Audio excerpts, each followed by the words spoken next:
سنة وأنجح فيها تعب لا محالة لكن أنجح. Au pouvoir depuis l'indépendance en 1956, le président Bourguiba est un exemple unique de longévité à la tête d'un État africain. C'est le 2 mars 1934 que Bourguiba fondait le parti du Néo-Destour, devenu aujourd'hui le Parti socialiste destourien.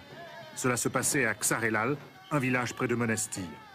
À ce même endroit, nous avons assisté aux cérémonies du 50e anniversaire de cet événement.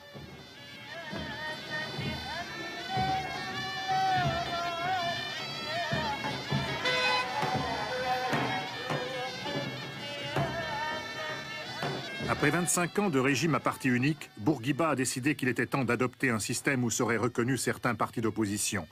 Le minuscule Parti communiste a été le premier à bénéficier de cette mesure. Puis, en novembre 1983, 2 autres partis ont été légalisés. Le mouvement des démocrates sociaux et le mouvement de l'unité populaire numéro 2. Une manière de faire entrer résolument la République tunisienne dans l'ère moderne.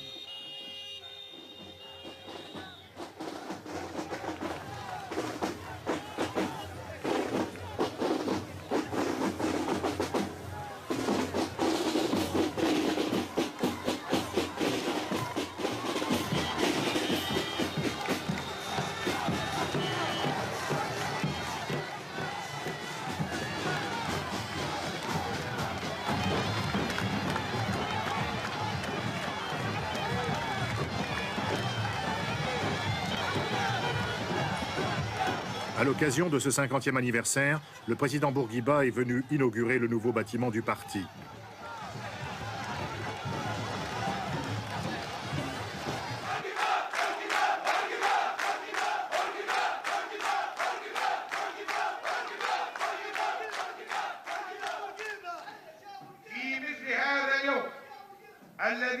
Des notables ont rappelé la période tourmentée de la lutte pour l'indépendance.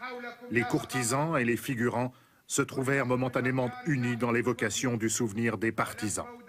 Le président est resté muet pour raison de santé.